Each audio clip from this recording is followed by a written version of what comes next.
Hi, my name is Fritzi Horstman, and welcome to Compassion in Action. My guest today is Dr. Gabor Maté, and this conversation is, I'd say this is the quintessential Gabor Maté conversation. He touched on all of his major points: authenticity versus attachment, addiction, finding our essential self.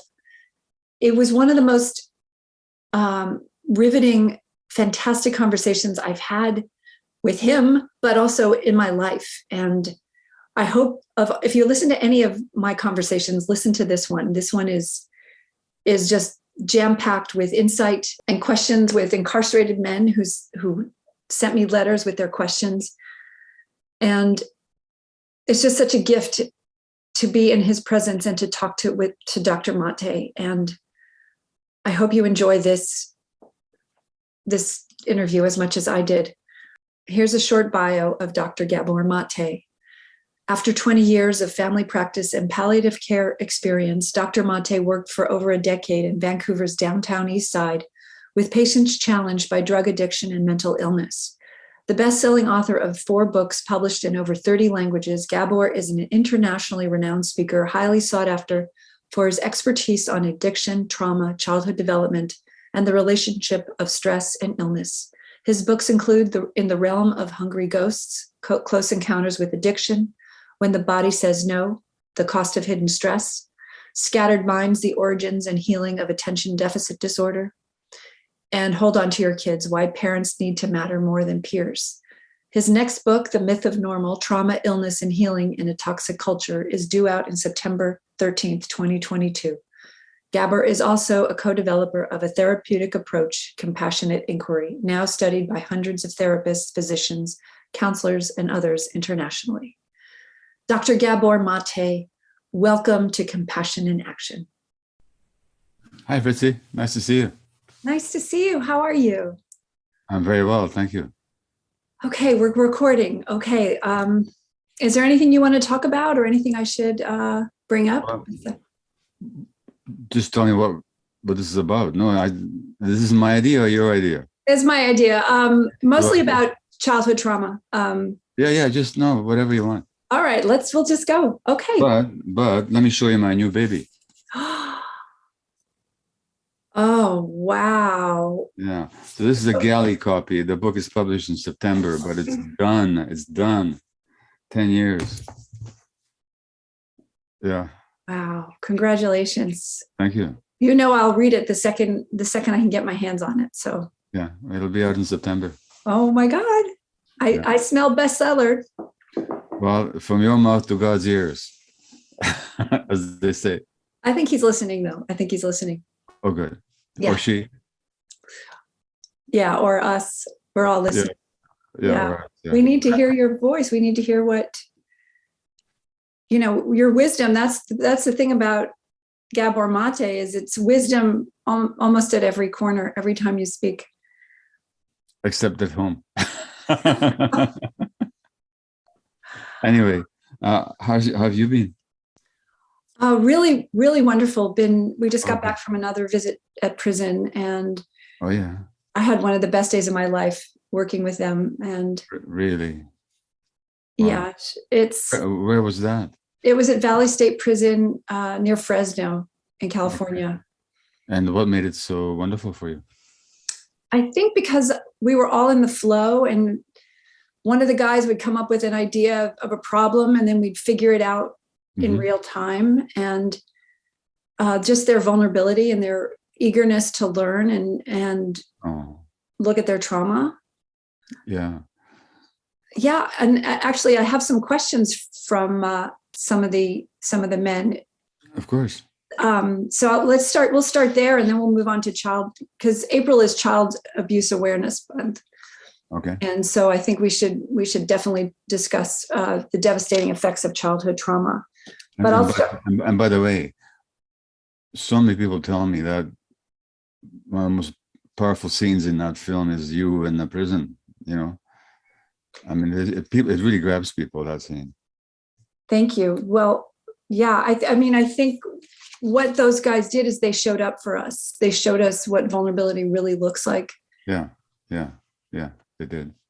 And I think that's one of the things we're so afraid of showing in society. Yeah, that's right. We don't take that time, or we don't do that work. And Yeah, I think that's what people in prison have to offer us if we give them a chance. that's right. So Jesse writes to you. He says, "Greetings, Dr. Maté. My name is Jesse. Thank you for this opportunity. I would like to thank you for writing your book, When the Body Says No. Mm, At 12 years, I joined a gang, became addicted to alcohol and drugs, and went to juvenile detention centers. And at 19 years old, was sent to prison, where I had been for the past 24 years. My ACE score is 10 out of 10.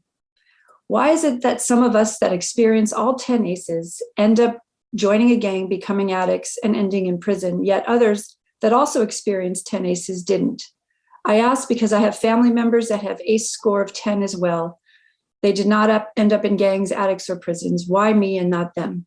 Thanking you ahead for your time and insights." sure. So that's a really great question. There are two major answers to it. One of them is that trauma is not what happens to us, it's what happens inside of us as a result of what happens to us. So two people can have the same external experience, but have different responses to it. Now, that partly depends on sensitivity. The more sensitive you're born, sensitive is from the Latin word sensere, to feel. So the more sensitive you are, the more you feel. So when bad things happen, if you're very sensitive, you're going to be hurting that much more. And you'll have that much more to need to escape from the pain into addictions and violence and all kinds of other behaviors. So think of it like if I tap my shoulder right now, it doesn't hurt at all. But if there was a wound there and my shoulder was bare and I was tapping on the wound, it'd be excruciatingly painful, even though externally it looks the same. So partly depends on sensitivity. And I'm telling you, some of the people in prison are some of the most sensitive people in the world, in the sense that they feel more, therefore they hurt more. And the more they hurt, the more they need to escape from the pain. So that's one answer, is the degree of sensitivity. The other is, terrible things may happen to a person, but if there's even one individual around that can somehow hold them or connect with them or validate them or just speak nicely to them or accept them, the wound will not be as deep. So it's a question of A, how sensitive you are, and secondly, was there even one person around? Just one. Or maybe he couldn't even rescue you or change your situation, but could at least see you and hear you and somehow give you a little bit of love. Then the impact of those same experiences will not be so devastating. So Jesse, I'm guessing, number one, that you're one of these very sensitive people. You feel a lot. Number one, you probably did not have that one person in your life at the right time. What is it about having that one person that is so important to the development of our brains as a child? Well, even as adults, think about what it's like to be understood or not understood, or not understood. When you want to communicate something and the other person just doesn't get it, just how frustrating that is. This is for adults. Now, for children, being understood and seen is actually as much of a need as food and shelter. So for healthy human development and for healthy human brain development, you need that mirroring, that receptivity, that attunement, that sense of being understood and received. And if you don't have that, that really hurts, and it makes you shut down into yourself. Well, And especially with the gangs, people need to connect to somebody because we have this deep need to connect. If there are no nurturing adults with whom to connect, then we're going to connect with the peer group. But the peer group is very often a lot of troubled kids who are leading each other in the wrong direction. yeah, it's the Lord of the Flies. It's a lot of flies, except, there was a real Lord of the Flies. I don't know if you know this. Lord of the Flies is this novel and a movie in which these British kids are stranded on this island and they're supposed to revert to their animalistic human nature and they turn on each other. But there was a real Lord of the Flies story in the Philippines and Indonesia where this group of kids was shipwrecked on their own And you know what? They took care of each other. They actually took care of each other. So the Lord of the Flies is not in our nature, it's in our culture. So, so what does that mean? Because that's we're dealing with gangs. So the gangs are created by our culture, not by the wanton children. Or No. Well, gangs. So that was I was saying before. Human beings, especially immature human beings, have a deep need to connect, because without that connection, the baby doesn't live. But there's nothing in the human brain that tells you who to connect to. The human brain doesn't say, I have to connect to mom and dad. There's a good reason for that. What happens to a duckling when the duckling hatches from the egg and he looks around and sees the mother duck? We call that imprinting. And basically, when the duckling looks around and sees the mother duck, his brain says, this is my nurturer, my protector, my model, my mentor. I'm going to follow her and learn to be a duck. Okay. But what do we know about what happens to the duckling if the mother duck is not there when he hatches from the egg? Who will he imprint on? Do you know what the answer is? anybody. Anybody, anything. Could be a dog, a cat, or a mechanical moving toy, none of which are designed by nature to bring up the duckling to adulthood. Now, why doesn't nature say to the duckling or to the human child, you have to connect to mom and dad? Because mom and dad may die or they may not be around. And then what happens to the infant? So this connection, this imprinting, this attachment has to be transferable. So here's the thing. There's the young duckling, mother duck is not there. He'll connect with a toy, a moving toy, and start following it around. Children are the same. There's nothing in the child's brain that says, I have to connect to mom and dad. That's not up to nature. That's up to culture. And a healthy culture will provide healthy attachments, healthy, nurturing adults. But what happens in a culture that doesn't provide that? The child still doesn't need to connect, but there's no healthy adults to connect to. The child has to connect to somebody that connect to the peer group, even though the peer group is not designed by nature to bring out that little child to adulthood. So now kids are forming attachments to other immature creatures, to other troubled immature creatures. And there's in a gang, there's a sense of belonging that we all need. There's a sense of protection that we all need. There's a sense of meaning and purpose that we all need. There is a sense of shared secrets so that we're important. The gang provides all that, all in the wrong direction. But it's because the healthy, nurturing adult attachments were missing from the child's life. The child automatically returned to the peer group. And the more troubled those peers are, the more likely you have is a criminal gang. Right. Especially under conditions of poverty, when kids are looking at very poor prospects in life, and all of a sudden the gang says, hey, this is a good source of income. We can generate money just by the drugs or the violence or whatever. That's almost an irresistible pull for troubled young kids. So the kids don't create the gang, society does. Wow. And the violence, they've learned the violence from not only their neighborhoods, but also from their own families. Yeah, I know. It's somebody made the point, like especially in Black families, it's almost like slavery that's been passed on through the generations. So slaves used to be whipped. And there's so much, there has been, I don't know if there still is, but historically, as I read it, there's been so much whipping of Black kids by their parents who are desperate to keep them in line. Because if they're not in line, they're going to get into trouble. But they're using methods that'll hurt the child. And it's the same in Canada. We had the terrible residential schools where Indigenous kids were taken from their families and put into these church-run institutions. We just had the delegation of Canadian Indigenous leaders flying to the Vatican, where the Pope issued this really meager, paltry apology for 100-year abuse of Native kids in these residential schools, church-run residential schools, where kids were beaten, sexually abused. Then they grow up and they do it to their kids. And so this is one generation traumatizing the next. without meaning to, but that's just how they were brought up themselves. So we see that a lot. The more racism there is, the more state violence or socially sanctioned oppression there is, the more likely that it's passed on within families to the next generation. It was passed on in my family.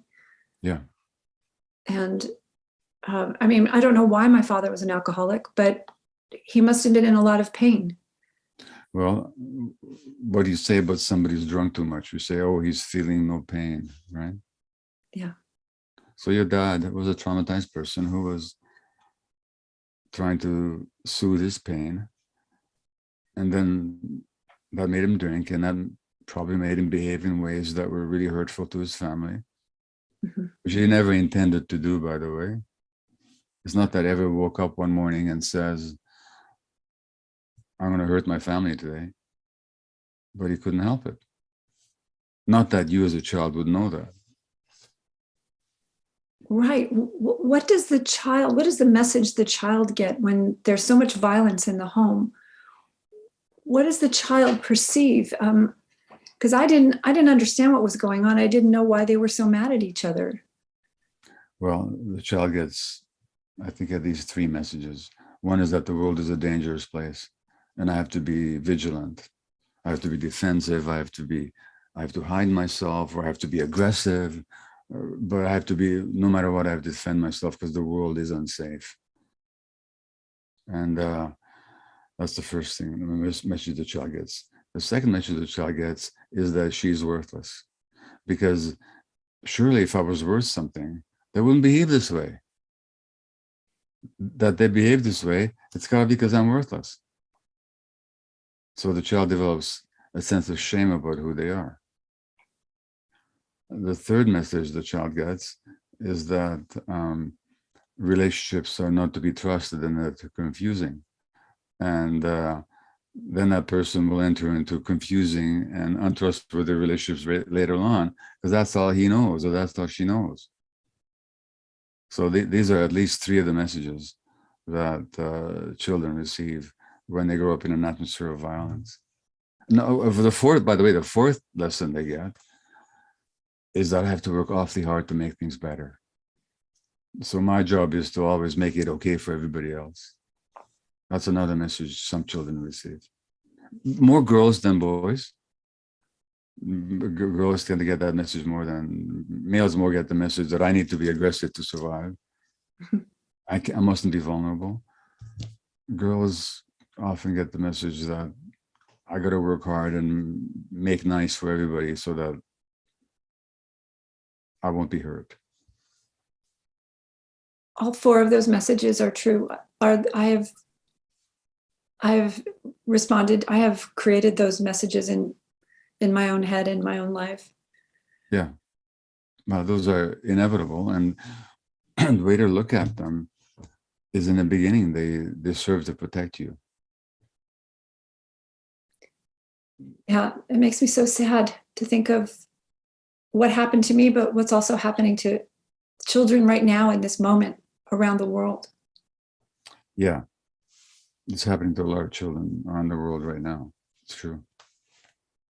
Which is why the work that you do and the work that I do is so important.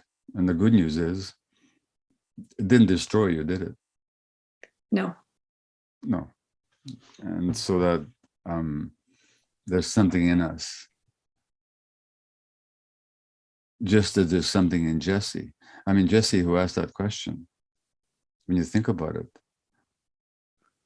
why is he asking it? There's something in him is curious about life and wants to understand. Well, that's amazing. With the A score of 10 and 24 years in jail for something he did as an immature 19-year-old, when he had the maturity of a 3-year-old, probably, emotionally speaking, and he's still in jail for it. And despite that, he's wanted to find out and wanted to grow and wanted to learn. I mean, that's amazing. He's such an amazing man. He spends his whole day making beading necklaces to give to charity all day long.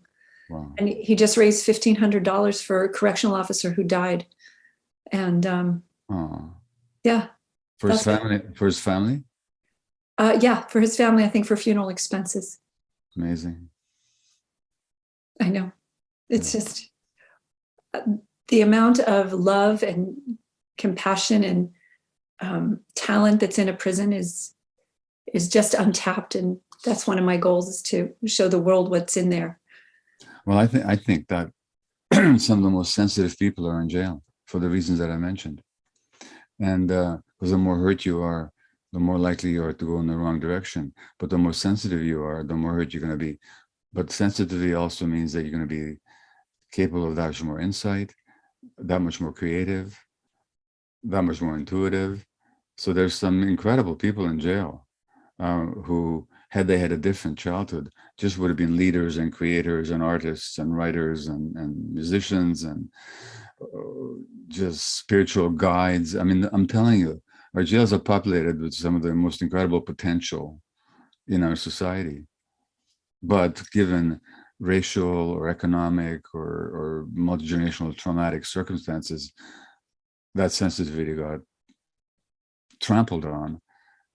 And as a result, people became aggressive and protective and mistrustful and doing things that, you know, were harmful to themselves and to others. And now we're punishing them. But why are we punishing them? We're punishing them for the fact that they were hurt and that nobody understood their pain. That's what we're punishing them for. Yeah, that's it. But I think we're also afraid, because if we understood their pain, we would have to look at ours. Well, yeah. If we understood their pain, we'd have to look at all the many ways in which society hurts people, in which we let children down, in which we stress human beings, in which we exploit them, manipulate them, and how we're hurting ourselves and how much hurt there is in ourselves. Well, it's better to just condemn and judge other people and see them as these terrible others than to look at all the pain that they carry, that we also carry, but we're just afraid to look at. Yeah, which, I mean, a lot of your work is about addiction. And I would say, instead of looking at any of it, addiction is a great solution.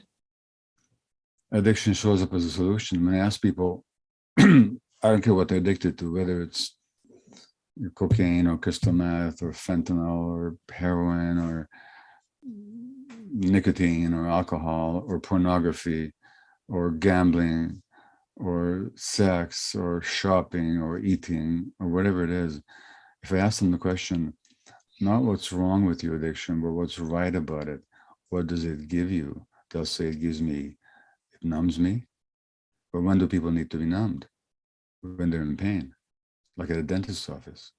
They'll say, it makes me feel connected. Well, isn't that wonderful? We all want to feel connected. It gives me inner peace. It relieves my stress. It soothes my pain. It makes me feel powerful. Well, those are states that we all want and actually need. So to which my response is, well, that shows you that the addiction is not your primary problem. You don't have a disease. What you have is you have the problem of emotional pain. You have the problem of stress that you cannot handle. You have the problem of being alone. You have the power of powerlessness. You have the problem of lack of connection. Those are imprints of trauma. So the addiction is not a disease or some stupid choice you made. The addiction actually comes along to temporarily give you things that every human being needs. No, it goes without saying that addictions will also create many more problems and make you suffer. That's the nature, as Eckhart Tolle said, addictions begin in pain and end in pain. That's true. But we have to understand the pain that addictions originate in. And rather than dismissing, judging, or punishing people, we need to say, well, okay, how can we help you get back that love, that connection, that sense of power, that sense of belonging, the inner peace that you lost a long time ago? That's the real answer to addiction. not punishment. You talk about the essential self, the loss of the essential self, which is basically everything you described, what people wanted to feel when they're using their addiction, when they're using their drug. Yeah. So the essence of trauma is a disconnection from your true self. Why did you disconnect? Because when you connected as a small child, it was too painful. Because the world couldn't recognize it, honor it, defend it, protect it, nurture it. So you disconnected. That was your defense mechanism. But what you disconnected from, when you disconnect from the pain, which is a young child, you have to, because you can't endure it. You also disconnect from love. You also disconnect from joy. You disconnect from clarity. You disconnect from wisdom. You disconnect from your gut feelings. And which is what I call the essential self. Yeah. And what people discover, by the way, when we talk about addiction, what is the process of healing in addiction called? They call it recovery. Now, if you look at that word recovery, what does it mean to recover something? It means to find it again. And over again, when you ask people, well, what did you find when you recovered from addiction? They say, I found myself. Which also means that that true self was never destroyed or damaged or broken. It just lost contact with it. And recovery means precisely that you recover contact with who you are in the first place. Have you recovered contact with your essential self? I don't give you an absolute answer to that, because at any moment in a given day, you may not see me that way at all. But you know what? Overall, I'm so much closer to it, so much more aware of it, so much more respectful of it, so much more vigilant over it, and so much more it than I ever used to be. It's a lifelong process. I'd never want to say that it's complete for me. I will tell you if it ever is complete. I'll let you know right away, but I'm certainly not there yet. But I'm aware of it, and I'm much closer than I used to be. Thank God, you know. And that process is available to everyone, actually. Yeah, I mean, since I started this 3 years ago, started diving into this, it's amazing connecting back with who I really am, and yeah, and of course, who you really are is. I mean, you look at the work that you do. You're generous, and you're loving, and you're giving, and you're accepting, and you're compassionate. Well, that's your true self showing up. Don't you just love it? It's strange. I'm more my true self when I go into a prison than when I'm with my family. But that's only because you haven't quite figured out how to be yourself around people that trigger you. True. And by the way, I'm the same way. If you know, there's a spiritual teacher, Ram Dass, who died a couple of years ago, and he said, if you want to know how spiritually advanced you are, go spend a week with your family. It's so true. And also, I think you're right, they trigger me, but my sense of safety is not as developed with my close family. That's why you were hurt in the first place. So that you go in there with more memories of danger.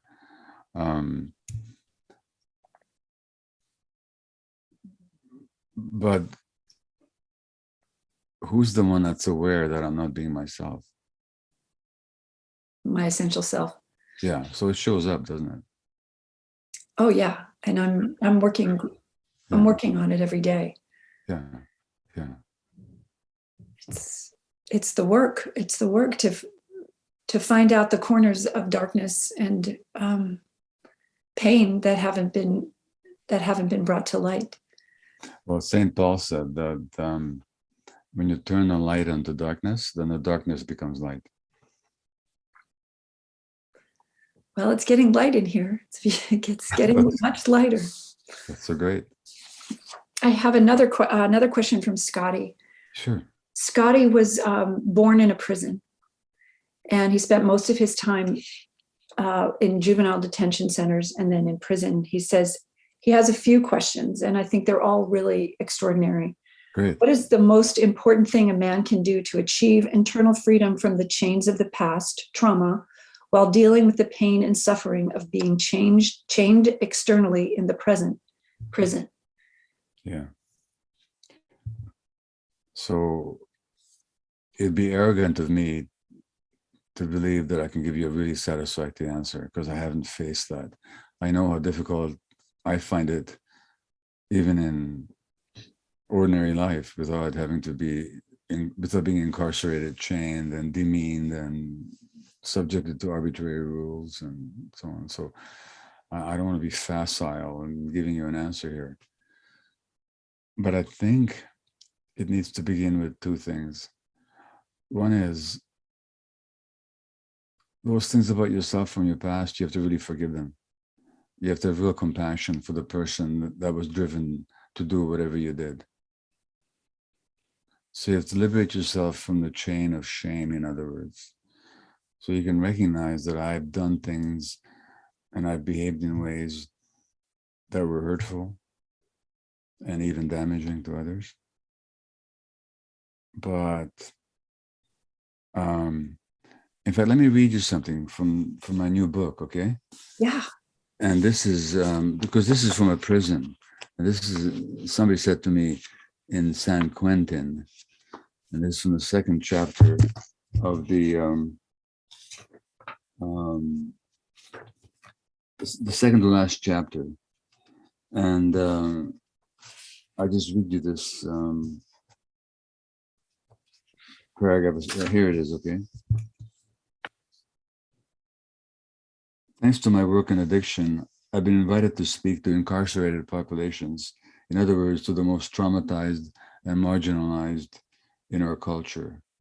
I'll never forget what Rick, a lifer in California's San Quentin, one of the historically most notorious of US prisons, told me. He had been through a volunteer-led transformational program that took him for a deep dive into the self, beginning with the childhood that featured every category of adverse childhood experience: an alienated and violent adolescence, a drug-addled young adulthood that culminated in a killing. He was now 30 years older, a smallish, thin, black man with great stubble and thinning hair. He was hoping to apply for parole. We were sitting in a meeting room along with about a dozen of his confreres of various ages. This group, he said, made me think about my actions and helped me stop running, to stand up and face those inner demons I had always run away from. I have learned to love myself and to know that there are people out there who care. So that's the beginning. I wondered what he would want the parole board to know about him. Well, Rick pondered, at that time in my life, I was separated from me. I didn't even know who I was. I didn't respect myself, quite so I couldn't respect no one else. I didn't love myself, so I didn't have no love for anybody else. But after doing this time, really stopping and looking at my life as a genuine thing, and with the love for myself and understanding that for me, love is everything. Love is opening me up to everything outside of me. What I'm doing for myself, learning about me, I'm learning about everyone else too. I'm not different from everybody else. If I touch spirit, I'm not separated. If you do let me out of here, this is the kind of work I want to do when I get out. I'm ready. I want to go home. But even if they don't let me go home, I already know who I am and what I want to do. So I couldn't give you a better answer than what this man said, which is that he found love for himself. He found love for others, and he's already free. Exactly. Now, he'd like to be out of jail, but he's a lot freer in a certain sense than a lot of people out there who are walking around in the streets of our cities. Absolutely. So, yeah. So I think it needs to begin with that. I think so. Self-compassion is what it needs to begin with. Doesn't all of it begin with self-compassion? I mean, it's holding up a mirror to yourself, right? It's holding up a clear mirror to yourself. Um, very often we hold up mirrors to ourselves, but they're very smudgy, full of wrong ideas and perceptions. And, and this is where other people come in. I mean, the reason, what was the name of the person who asked this last question? Scotty. Scotty. The reason Scotty was able to ask that question, because you were there in relationship with him, and he had somebody to convey that message to. So you were there as a mirror for him before he was there as a mirror for himself. So we do this for each other. This mirroring. Yeah, he's extraordinary. Here's another question he has. Yeah. How does one move on from trauma when he is constantly reminded of his abuse by the presence of reinforcements to his belief system, i.e., trying to heal from my childhood trauma by being raised from 8 to 18 in an institutional environment where I was harmed by authority figures to being actively harmed by authority figures now in prison? Yeah. How does one heal? Well, again, nothing in my experience has given me the challenge that Scotty is facing. So again, I'd be arrogant to provide some kind of an easy answer here. But if I could speak with Scotty, here's what I would ask him. I say, Scotty, who's asking that question? The part of you that's asking that question has already got awareness and wisdom. Despite whatever happened to you as a child, and despite the hardships that you're facing now and the injustices that you're facing now, you're still there, wanting to know and recognizing the problem. Well, that part of you who's asking that question is also the part that will guide your healing. Not what I tell you, but what your own wisdom is already helping you discover. And what's evident from your question is that for all that you suffered and continue to suffer, you don't identify with your suffering. You realize that there's more to you. And so that's what the healing is. It's not, these pains are real, these hurts are real. There's no way to deny or to somehow erase them, but they don't sum you up. They don't define you. There's still that intelligence and that yearning for life that you are, that has survived all that. But that's where the answer is. And, I would say for everyone who's listening to this, it's true for every one of us. Yes. What you're saying is if we're actually curious about how we can begin healing, the essential self is already starting to do the work. Exactly right. Because as soon as you ask the question, how do I heal? You've just blasted out of the water that belief that you're not worth anything. Because nobody who's, you may have grown up with this belief that I'm worthless, but if you fundamentally believed it, you wouldn't even be asking about healing. You wouldn't even think that you're worthy of healing. So the very fact that you're asking, it means that your healthy self is already showing up. Did you hear that, Scotty? And I guess here's following to this answer that you just said. He asks, how does one demonstrate to another human being that he has healed? How does one recognize healing in himself when he has spent a lifetime ignoring himself? Well, again, the second question Scotty's already answered just by asking it. Yeah. No, there's something in us that kind of invalidates our essence, our sense of self. Sometimes the mind kind of says, well, how do you really know? Come on, Scotty, you know. Because you're in dialogue with Fritzy and me. And we're honored by the fact that you're in dialogue with us. Now, how do you convince others? That doesn't just depend on you. Because it's like, how do you show colors to a blind person? Or how do you describe music to somebody who's deaf? So you may sing beautifully, but if that person is tone deaf, they're not going to hear you, no matter how hard you try. And you may have painted a beautiful picture, but somebody who's blind will not see it. So all you can do is to sing as beautifully as you can, to be who you are, to manifest it in every way. If you're fortunate, it'll be seen. Unfortunately, this system makes a lot of people blind, and it puts those people into positions of authority. So unfortunately, very often, people in authority, they don't see very well. That's just how the system works. That's what allowed to work.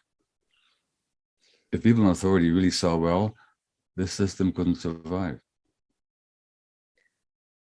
How can we help them? So you know what? Do what you can, but don't take it personally if you're not seen. As long as you satisfy yourself that you're being true to yourself and that you're healing. With a bit of help and with a bit of good fortune, that'll be noticed, but it can't be guaranteed.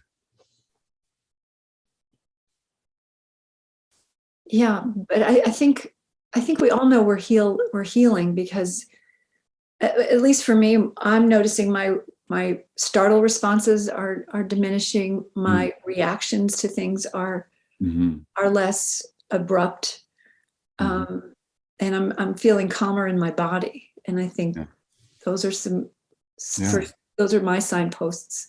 Of course. By the way, let me say one more thing about prisons. This is a well-known and research substantiated fact, is that a lot of the correctional officers are just as traumatized as the people that they're looking after. So they don't, it's not even that they deliberately, sometimes they might. First of all, many of them are good people. They really are trying to help people. That's just the reality. Number one. Number two, even when they're behaving hurtful, what they're doing is they're acting out their own pain. They may not realize it. So very often it's some very traumatized people who then have to wield authority over other traumatized people.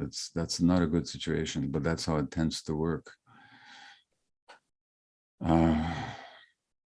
So I'm hoping that our words will penetrate not just the people that are on this side of the bar, but also on the other side of the bar.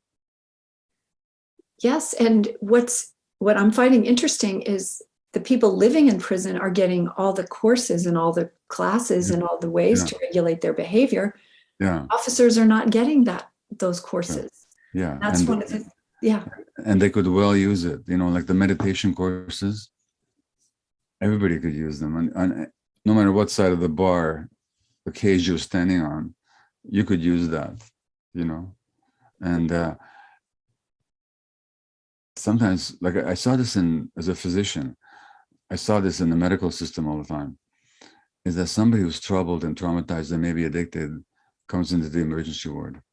Now, the nursing staff and the physicians are already suspicious and they're judgmental and they're wary. They're, with their wariness and their own hostility, they make that other person more hostile. Then they think it's all about that other person. People in authority don't realize to what extent they affect the nervous system of the people over whom they wield power. And so very often the aggression that you see is the aggression that you've unwittingly created, not because you wanted to. Your intentions might be the best. I know in the emergency ward, the intentions of the people are, let's do our best for the patients, but they don't realize how much their own suspicion and hostility, and they're not aware of how authoritarian they're being. They just think they're being harsh or as necessary. And I'm telling you, you talk to people a different way, a different part of that person will show up. And I've seen cops do this. And when I worked in the downtown east side of Vancouver, the highly addicted population, I often saw the police in action with my clients. Some cops show up all tough and hostile, and I'm in charge. They trigger the hostility and fear. Other cops come in with a bit of sense of peace in themselves, a sense of humor, a sense of humanity. That same person becomes a totally different individual in response. So that's another thing I'd want people in corrections to know, is that to a large degree, they help to create the people that then they have to control. they actually also help create the violence that is, That's what I'm saying. I mean, including their own deaths. A lot of correctional officers get targeted because of, I guess, because of the way they're treating people. Yeah, yeah, and usually the way they're treating people is an outcome of their own trauma. Yeah. So yes, that would be wonderful if those people also had access to the courses and the growth programs and the meditations and the spiritual teachings and the psychological development that the prisoners sometimes have access to. I'm going to start working with Washington State Department of Corrections with their officers. Well, if I can help you in any way, let me know. Really, and also I'm being flown to Scotland to work with their officers and their incarcerated families. Fantastic. Yeah, That's yeah, fun. and the incarcerated men and women. Yeah, it's going to spread. And one of the things people in your course, in the Compassionate Inquiry course, has requested, we do a thing called the Compassion Trauma Circle, but it's on Zoom. Yeah. And so people raise their hands for the amount of ACEs that they have. Yes. And they're requesting that perhaps we bring the Compassion Trauma Circle to your work. And so I'm just throwing it out there. Well, that's great, but don't throw it out to me because I don't do any of the organizing or the administrative decision making. You know, but you know who to contact. Yes. Okay. Well, I will do it. I didn't know who to talk to. Yeah. Sataram. Pardon? Dr. Sataram. Sataram, you know who she is? Oh, right. Yes. I've met her. Absolutely. Yeah. Reach out to her. I will. I definitely will. Yeah. I have one more question by Daniel, because I think these answers are so important because these are what's on their minds. Great. He asks, how does childhood trauma relate to teen violence?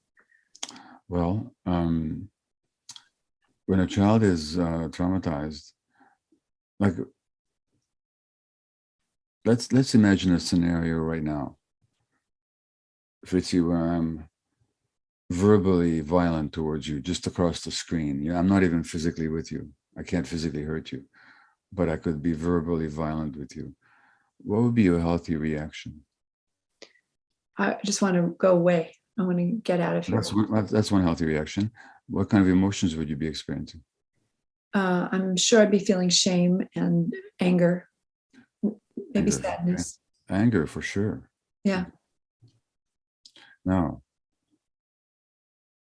what if you're not in a position to express that anger? Where would that anger go? Inside. Inside. And it becomes like the inside of a volcano. The hot lava of rage just builds up and builds up and builds up. The child is in no position to express it because to do so is to invite more danger. So they have to suppress it, repress it, push it under the surface of their consciousness. Now, imagine you're in a swimming pool and you have a beach ball, and a big beach ball, and you're trying to push it under the surface of the water. That takes a lot of energy, doesn't it? Mm-hmm. So it also takes a lot of energy to suppress that anger at what's happening to you as a small child. But if you expressed it, you'd be hurt even more. Right. So you keep pushing it down, you keep pushing it down. Eventually it has to blow, it has to, like the volcanic lava, it has to just burst. And now it's going, when you're old enough and big enough, and you have some target that you can aim it at, maybe some poor other kid who was equally traumatized as you.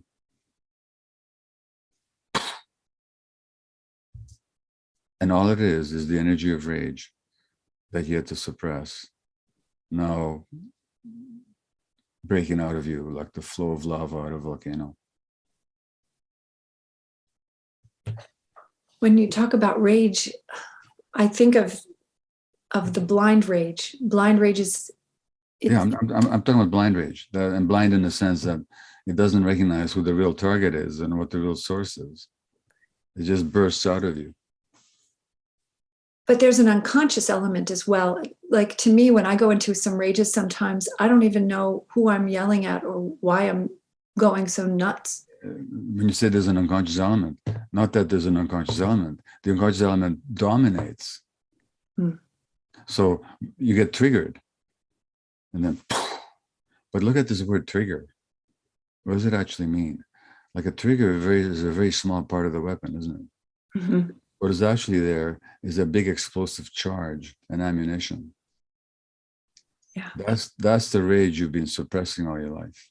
And then something triggers, somebody says something trivial. And so that's the nature of that blind rage. And so that's why in healing, we have to actually own how much anger we have and to learn how to work with it. So we don't get triggered, but we know how to. Anger is good, by the way. We need anger. Our brains are partly wired for anger. Why? Because if I was hurting you, you should be angry with me. Mm-hmm. You should be able to stand up and say, no, stop it. Yes. It's healthy anger, it's a boundary defense. But when we suppress it and becomes unconscious, then later on we get triggered. And now you have people doing terrible things to each other. Then 10 years later, they wonder, why did I do that? Yeah. A lot of people are in prison because of why did I do that? Yeah. Yeah. Well, that's why they did it. Yeah. And well, his next question, which is, how does childhood trauma relate to violence against an abuser or perceived abuser, such as a parent? So violence against a parent is what he's asking about. Well, if you're small and helpless and you're being hurt and you're storing up all this anger, it may be that when you grow up and you no longer have to be afraid of that parent, you no longer have to be afraid of losing their support or their love or their nurturing of you, then there's nothing more natural. You know, by the way, I've told my kids that I wasn't afraid that they'd be angry with me. I was afraid they wouldn't be angry enough. I wanted my kids to be angry with me because when they were small, I passed on my trauma to them. I didn't mean to, but I did. So I wanted them to know that. I didn't want them to hit me. I didn't want them to rage at me. Although if they did have to, they would have to. But I wanted them to feel the anger that was really in them. So beautiful. Yeah. How does a parent recover the connection from their children after traumatizing their kids? How do we repair this damage that is happening all over the United States right now? Parents, and I know they feel awful, and I know they did the best they could, and the damage is done, though. There's some damage here or some injury. So my son Daniel helped me write my new book, The Myth of Normal. But the next book we're writing is called Hello Again, a fresh start for adult children and their parents. And that's actually a workshop that we give. And if anybody has access to YouTube, you could Google Daniel and Gabor Maté, Hello Again. And in 2016, we gave a public talk about this. Even on stage, we're still fighting with each other. But you know, that was the beginning of our process of dealing with it. And we've come a long way since then. And we're doing the workshop again. And we're going to write, when after this book comes out in the fall, we're going to start writing our next book just on that subject. You can't heal the child, the adult child. That's up to the adult to take on their own task of healing. But you can certainly heal yourself and bring that healed self to that relationship. If your child is willing to join the dance, which many children, adult children are, because they want to heal their relationship with their parents. I know. I know. And it's that fear, you know, the fear of engaging with your child. You just don't want to hurt him anymore. Yeah. Yeah. But well, it depends. If you don't hurt them anymore, then most of the time you won't. Because you'll be aware of how you hurt them before. And by the way, drop all the guilt too, because you didn't do it deliberately. Right. Thank you. Thank you for that. It's nice to have someone help me assuage my guilt, because it pops up every once in a while, the things I remember doing to my son. Yeah, I know. Me too. Believe me, I've been through that. But you know what? I used to be very worried about my kids, and the older they grow, the more I see they're taking care of themselves. They're dealing with their trauma. They're able to set their boundaries with me if they have to. And also, the more I heal myself, the more I see the possibility of healing in them. So therefore, I'm less worried about them. There's that quote, when you heal something in yourself, you heal it for the world. Have you heard Yeah. that quote? Well, that makes sense, doesn't it? It does. It does. It because your new perspective gets felt and seen by everybody else as you're going through life. That's right. That's right. I just was wondering, for the people in prison, because I'm going to send this whole episode to Mhm. them. Can you describe the problem with being authentic when you're trying to attach to a parent? Mm. Well, so let's say you're 2 years old. Never mind abuse, even. Okay.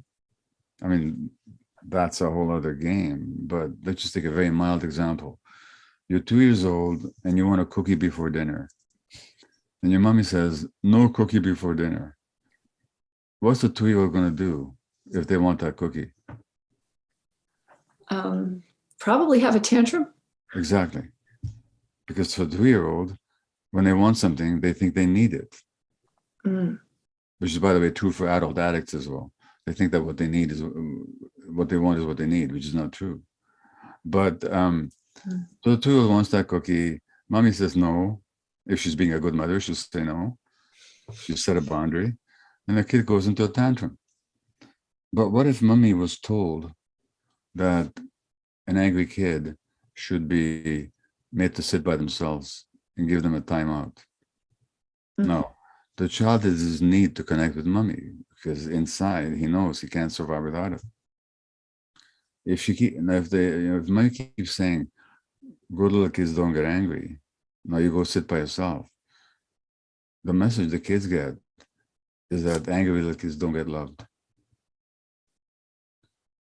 Now I have this authentic feeling of anger because I didn't get my cookie, but I can't express it because if I do, I'll be rejected. So what am I going to choose? The nurturing of my mommy or my authentic feeling? Well, very few children could abide choosing their authentic selves. So they suppress their authentic selves. So you lose connection with yourself to stay connected to your parents. Now, take abusive situation where you're really being hurt, never mind not getting a cookie, but you're really getting hurt. But if you acted out your rage or you tried to run away, you'd be lost. So you suppress all that. When you suppress your genuine feelings, you're losing your connection to yourself. So you're choosing the connection with the other person and you're giving up the connection to yourself. And you lose your connection to your intuition as well, right? Your connection to your gut feelings. Yeah, absolutely. I was talking about that before. So, Yes. so that's what recovery it always means, is coming back to ourselves. So, but I'm seeing this play out throughout my life, my authenticities, trying to attach to boyfriends or Yeah. I guess mostly men or friends, but I say mostly men. Yeah. You know, doing things that I wouldn't do if I had a foundation of authenticity, if I understood that it was safe to be who I am. Well, that's the point. You got the message that it wasn't safe to be who you are, and that means you're going to gravitate towards men who are going to reinforce that message for you until you figure it out. Like even in my marriage, my wife really had to make a decision at certain points. I want authenticity more than I want this relationship with you. So you better smarten up. So I said, okay, I'll smarten. Yeah. That's how it works. But I think a lot of marriages could be saved if we were allowed to be our authentic selves. Allowed by whom? Ourselves. But I don't know. I mean, it's a mess, isn't it? It's just a mess because if I'm authentic, I might not want to go out tonight. Yeah. If I'm authentic, I may not want to go to Europe with you. That's exactly what my wife told me, by the way, recently. I had a European trip planned, and I'm leaving on May the 8th, and she's not coming with me. Now, she'll join me later, but there's a certain part of it that she didn't want to do. So she said, no, I'm not coming. What do you mean you're not coming? You know, but Right. good for her. I want to be with a person who knows their minds and knows what they want, you know? Yeah, and it's a different negotiation, though, if we're negotiating with our authentic selves than if we're in negotiating with the people that feel like we need to manipulate the situation so we can get attachment. Well, that's the decision you have to make, is what's more important to you, the attachment or the authenticity. As a child, you had no choice. Right. But, you know, in my new book, again, there's a chapter on this that it ends with, inauthenticity may not have been a choice, but authenticity can be. Wow. I can't wait for this book. It just seems so necessary right this second. Well, I think it's coming out at the right time. Of course it is. All your books have come out at the right time. Yeah. Well, thank you. So I'm just going to end with this. April is Child Abuse Awareness Month. Yeah. And and we'll just close it up, but what does child abuse do to the brain of the child? What does it do to what's it doing to our families, and what is it doing to our society? I know it's a big question. Well, people that want to know what it does, I couldn't think of a better book to recommend than this book by Dr. Bruce Perry and Oprah. Mm-hmm. It's called What Happened to You. And Bruce Perry is a neuroscientist and a child psychiatrist and a researcher and just a wonderful human being. And he really shows you in pictures what happens to the brain in childhood trauma in a conversation with Oprah, who herself was a traumatized child. And Bruce points out that when trauma happens, the parts of the brain that are rational and insightful and compassionate and present, they don't develop so well. And what develops are the circuits of rage and fear and so on. And even later on in life, when some trigger occurs, then these parts of the front part of the brain, those executive functions that help us be mature adults, they go offline. So if you're watching the brain scan of one of your prisoner clients or friends as they were committing their violence, if you could do a brain scan at that time, there'd be no adult functioning up there whatsoever. Mm-hmm. It'd be purely the emotional circuits and the defensive circuits driving the bus.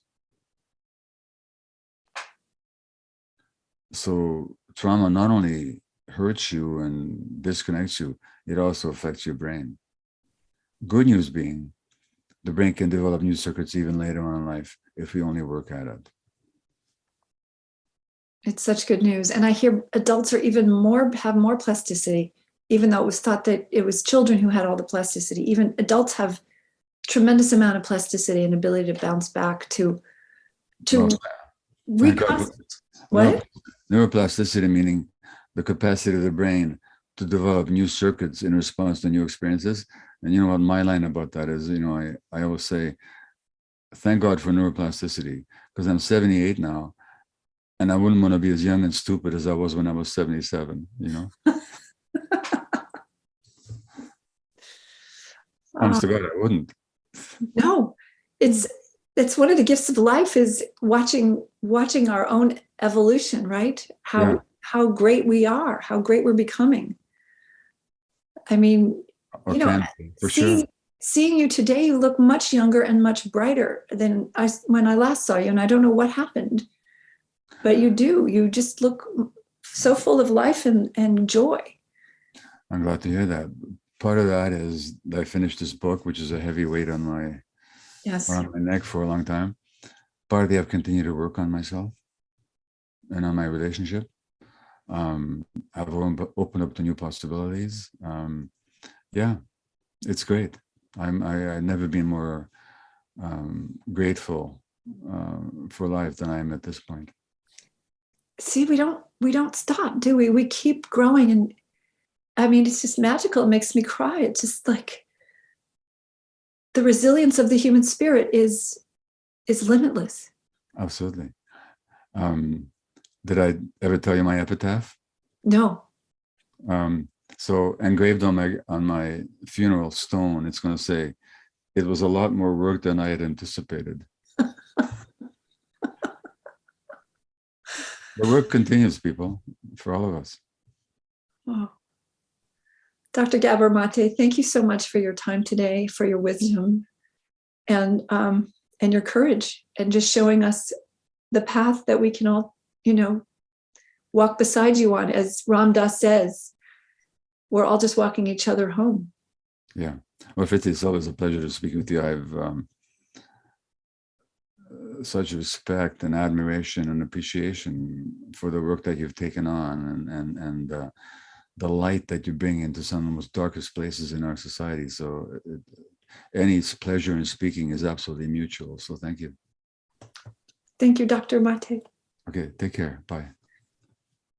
I hope you enjoyed my conversation with Dr. Gabor Maté. Dr. Maté, your wisdom and your vulnerability, your candor, and your ability to really help us understand what's going on in the troubled and traumatized mind of children and adults helps us, journey into the healing process. And I just want to thank you for joining me and for helping the guys in prison understand what they're going through with their trauma. I think it's been really educational, not only for me, but I think for the men in prison and the women in prison. I think this will be really helpful to their healing and to their self-compassion. If you enjoyed this podcast and YouTube presentation, please subscribe, share, and like this, and go to our website at compassionprisonproject.org. Take the ACE quiz, and if you feel like donating or volunteering, we'd love to have you. Thanks again for watching, and I'll see you next time.